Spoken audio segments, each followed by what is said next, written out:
We all dream for more. We wish that one day we might be healthier or wealthier than we are today.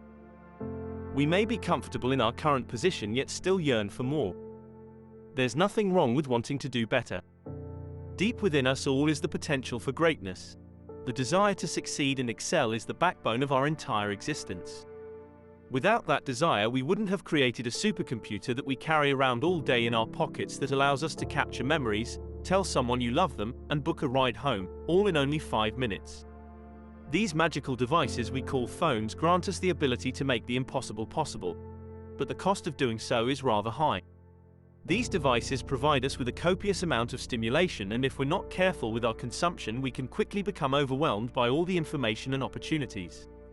How do we know what choices to make when there are limitless opportunities? A couple of years ago, I was on the hunt for a side hustle.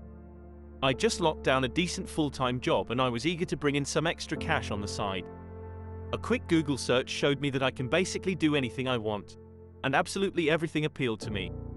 This did nothing to motivate me. All it did was overwhelm me. Should I try to become a freelance graphic designer, or should I create a YouTube channel about gardening? My thoughts were all over the place, and guess what I ended up doing? Nothing. The problem with having a choice overload is that making any decisions becomes almost impossible.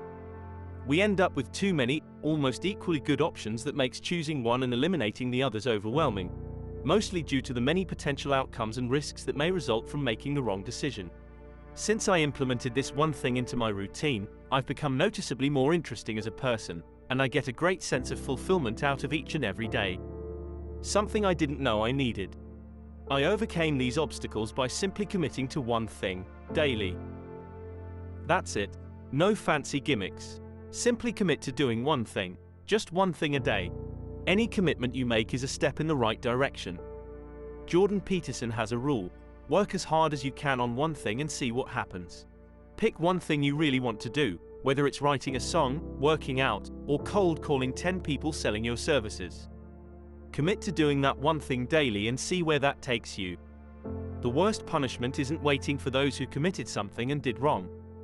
The worst punishment is reserved for those who committed to nothing and sat on the fence.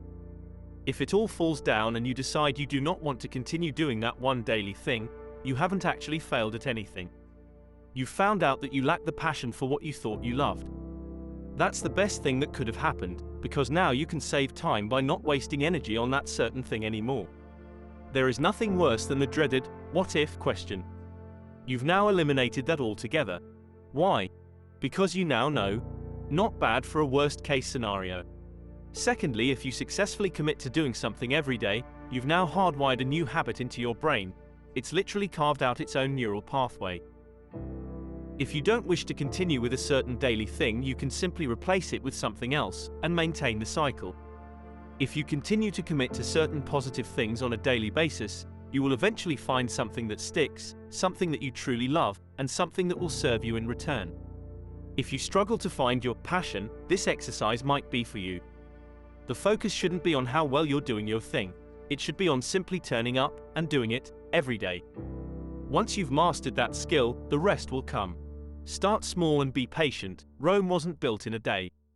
From little things, big things grow.